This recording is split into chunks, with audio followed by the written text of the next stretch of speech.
Have you ever felt like you're just stuck on a financial hamster wheel, running as fast as you can but getting nowhere? Yeah, you are definitely not alone. So today we're going to unpack some of the absolute best advice from Aaron Lowry's book, Broke Millennial, to help you finally hop off that wheel and start walking on the path to financial freedom. You know that feeling, right? That little pit in your stomach when you're about to check your bank account, or that low-key anxiety that buzzes in the back of your mind at night? That's the feeling we're talking about. And honestly, it's what holds so many of us back from living the life we actually want. And look, this isn't just about spreadsheets and numbers. This is about your life. That stress can literally chain you to a desk you can't stand, or it can hold you back from taking a real shot at that big idea you've been dreaming about for years. Does any of that sound familiar? What if I told you that you could get control of your money without having to give up everything you love? That's exactly what we're going to get into today. The small, simple, and totally manageable changes that can make a huge difference. All right, so before we can break free, we've got to figure out what's holding us back in the first place. Let's do a little detective work and uncover the real reason so many of us feel so financially stuck. So the author tells this really relatable story about her friend, Lizzie. Now, Lizzie was super smart, super creative, and completely trapped in a corporate job she hated. And the only thing stopping her from chasing her real passion was just this fear of managing her own finances. And her story just perfectly captures the problem. Financial fear is a total dream killer.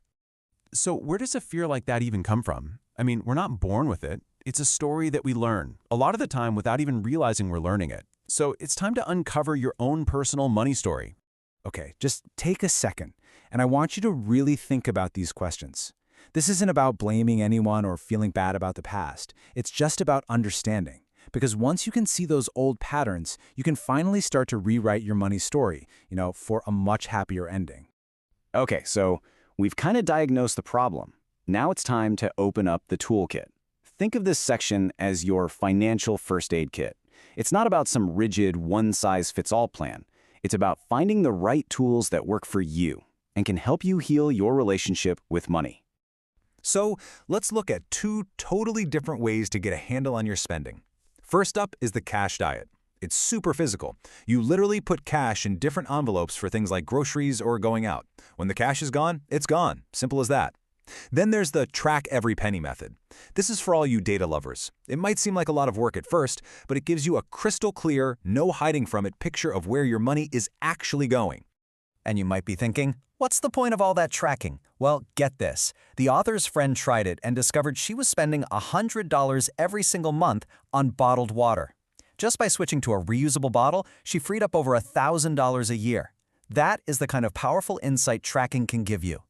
Now, once you get a little more confident, you can start aiming for a long-term strategy, something like the classic 50-30-20 budget. And these aren't just random numbers. It's a really balanced approach that helps make sure you're covering your needs, still enjoying your life, and building a secure future all at the same time. But, and this is a huge but, let's be real for a second. If you live somewhere expensive, that 50% for rent and bills might sound like a complete fantasy.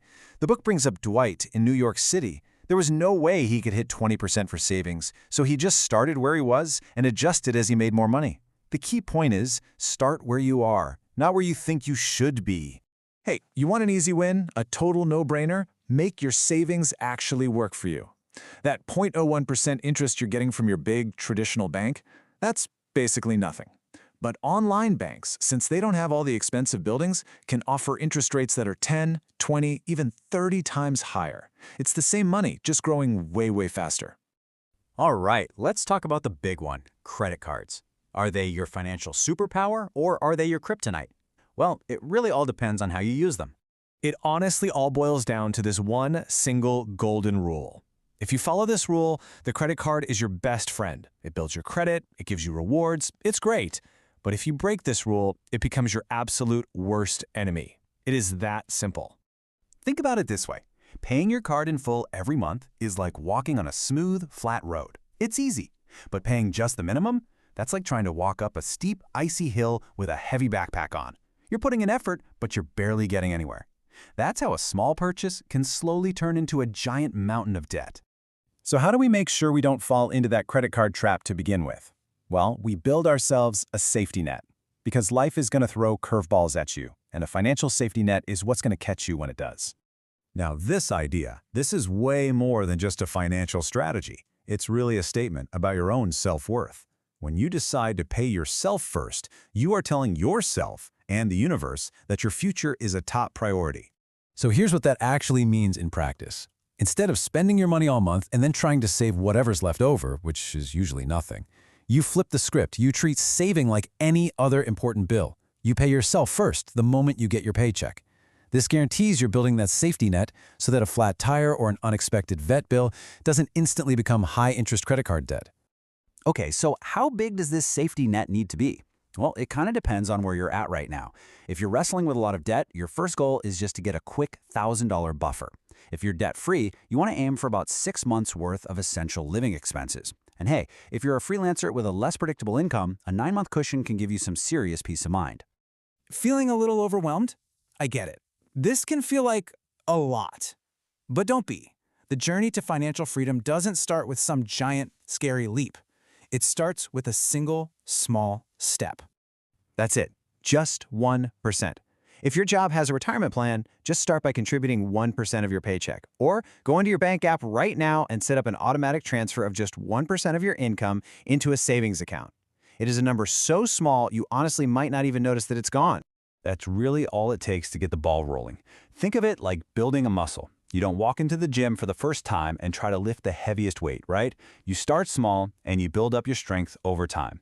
It's the exact same idea here. That 1% becomes 2%, then maybe 3%. It's all about progress, not perfection. So that leaves us with one final and maybe most important question. This isn't about theory anymore. It's about action. I want you to forget about having the perfect plan for just a moment and decide right now, what is the very first dollar you are going to intentionally put aside for your own future?